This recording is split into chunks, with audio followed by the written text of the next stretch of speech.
今日再嚟麵包 naan bread， 中文可能會叫印度烤餅，係喺中東地區非常之流行嘅一種平包，特別係北印度、巴基斯坦、阿富汗。咁乜嘢叫平包？同佢中文名一樣，就係一種好平、好薄嘅包。佢嘅材料非常之簡單，酵母、麵粉、水、糖、鹽、酥油或者酸奶。近年網上教學就比較中意用泡打粉同梳打粉嚟代替酵母。烤嘅時間雖然省卻咗，但就冇咗發酵嘅酸味，層次都冇咁多元化。今次保留酵母，水分量較高，成品就比較軟身，不過難度亦都會提高。最重要，呢個食譜都唔使用烤爐㗎，屋企有明火就得啦，電磁爐就爭啲咯。喺開始之前，請 follow 我哋嘅頻道啦。喵！如果你係麵包新手或者之前未整過包，就最好睇返我英式馬糞嘅片段。材料連天氣總溫度要52度。今次呢，我就唔會用到攪拌器啦，不過時間就會增長。先將乾嘅材料放入，鹽同酵母要分開兩邊擺，因為鹽有抑制酵母發酵嘅作用。中間開窿，倒入液體材料。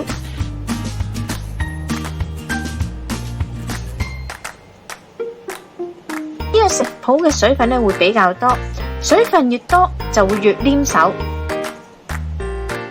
材料混合咗之後呢，就先休息10分鐘，令到麵粉入邊嘅蛋白質開始運作，摺疊1分鐘，再休息10分鐘。呢次係第3次摺疊，筋性開始形成，只不過易斷啲啫。如果屋企冇骨呢，都可以用手，不過記得要搽油，因為呢個麵團真係好黐手㗎。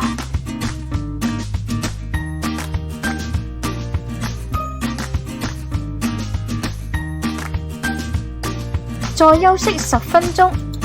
如果天氣越嚟越熱呢，都可以放返入雪櫃，防止酵母膨脹。筋性越嚟越硬。再嚟第4次，將側邊折向中間，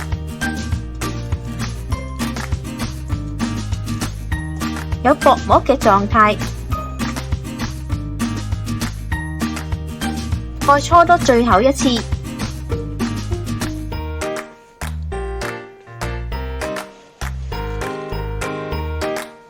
令到表皮變得光滑。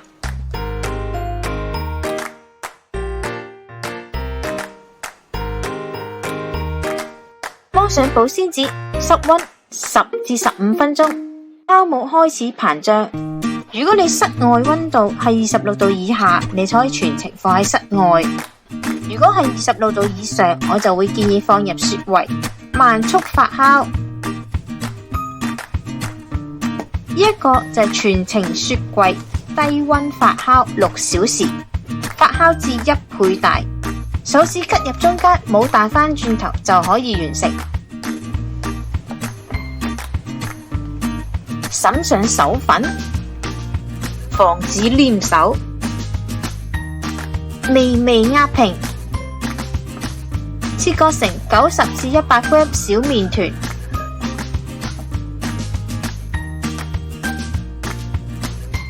四邊折向中間，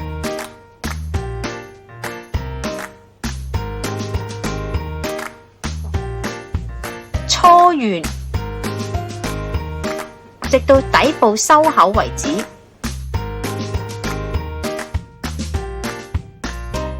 再灑上手粉，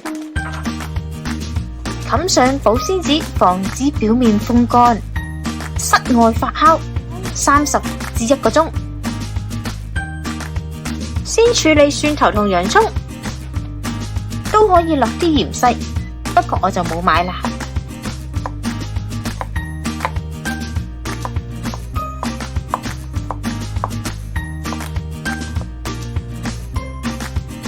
同牛油一齊爆香。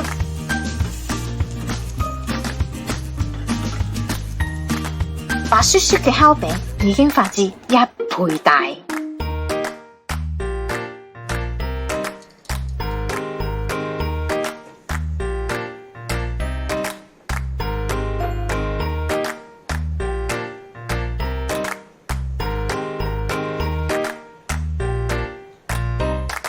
撳扁壓平，大概0.3至0.5 cm 厚，燉出多餘嘅手粉，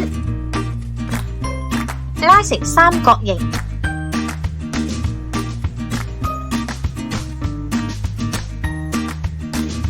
慢火燒熱隻鑊，千祈唔好落油啊！烤冇預熱就會產生二氧化碳，令到麵包膨脹。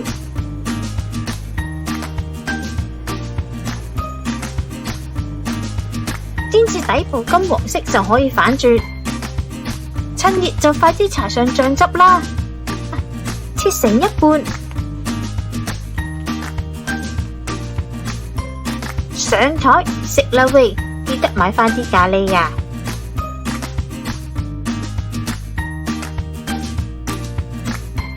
今日嚟到呢度啦，詳細嘅食譜我哋會擺落 Facebook 嗰度。